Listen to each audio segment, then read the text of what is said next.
Lou, the Little Ladybug and the Great Winter. Idea and words by Yulia Baranikova and illustrations by Bodana Bodnar.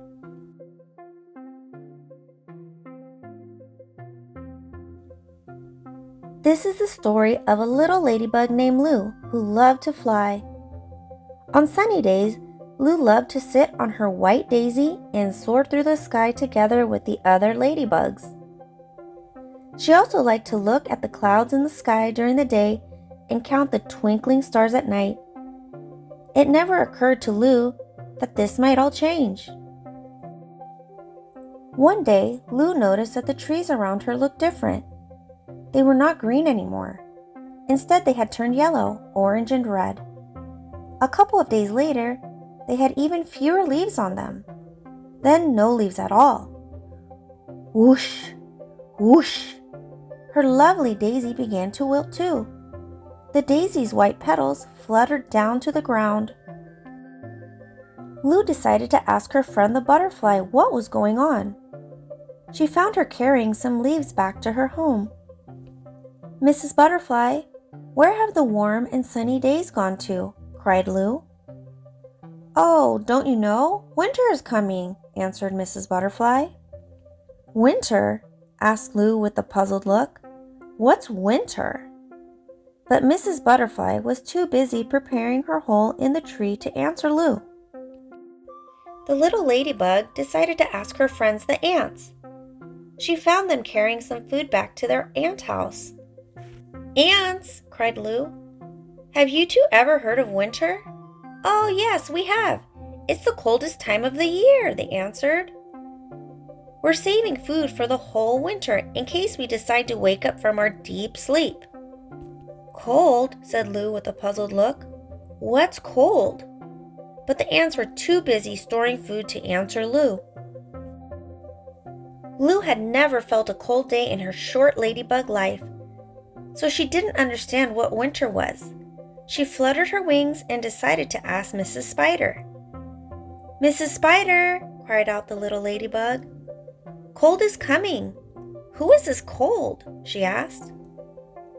"Well, it's not who," said Mrs. Spider, wrapping up her spider web. "When it's cold, I won't be able to spin my webs anymore. I'll have to find some warm place to rest for a long time."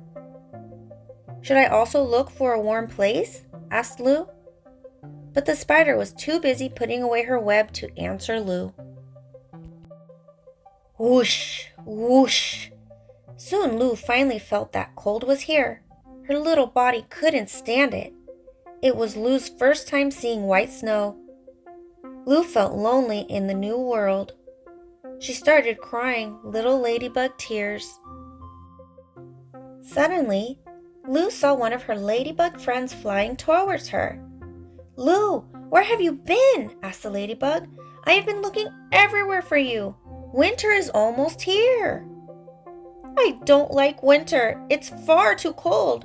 I want summer to come back," cried Lou. At that very moment, they heard a soft voice from nearby. It was an old stag beetle sitting on a branch. "Oh, young lady, winter is not all that bad," he said. "I felt the same way when I had my first winter." "What do you mean? Have you experienced many winters?" asked the little ladybug, feeling confused. "Why, yes, I have. I've lived through many of them," bubbled the old stag beetle. "We cannot stop the winter. It's part of life." The two ladybugs crawled closer to the hollow, ready to hear more. "You should take a rest and get ready to welcome back spring," continued the old stag beetle. But what if spring never comes back?" questioned Lou. "Oh, don't you worry. Spring will return," he replied. "Just close your tired eyes and before you know it, it'll be warm and sunny. Who knows?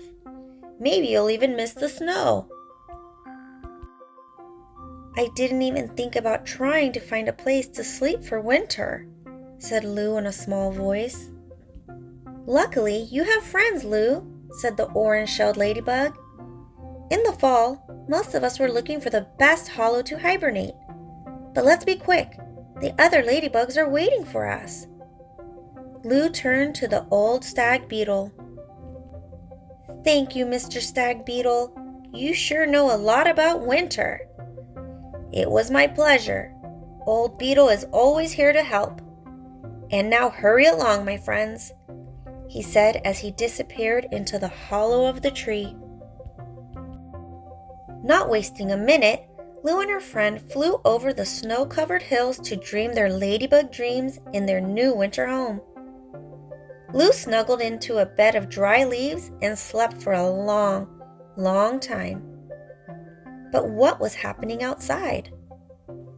More and more white snow fell on the ground as snowstorms came and went. Whoosh! Many animals and insects slept in their homes, except for a little gray mouse. He'd run out of food and decided to go looking for more in the snow. After weeks and months of cold days and nights, the weather began to turn warmer and warmer. The snow melted, making small streams and puddles on the ground. Winter was coming to an end. One early morning, the little ladybug opened her eyes and yawned a big yawn. Has winter ended? Asked Lou. Yes, it has. Spring is here, smiled the orange-shelled ladybug. Ah, my dear friends, thank you for all your help, Lou said. She smiled a bright smile and flew away to meet the new spring. Lou saw the birds had returned to greet the warm weather. The trees turned green and were waiting for their flowers to bloom. The little ladybug twirled and whirled in the air, enjoying the warm wind on her wings. Soon Lou found a new daisy for her new home. There, sitting on the white petals, she watched the many spring sunrises and sunsets. Lou learned to be thankful for what she had. She knew that things might change, just like summers, falls, winters, and springs are changing all the time, again and again. But Lou knew she was not alone. She had plenty of trustworthy friends. This is the story of a ladybug named Lou, who loved to fly and explore this beautiful world and felt ready to face any change with her newfound courage.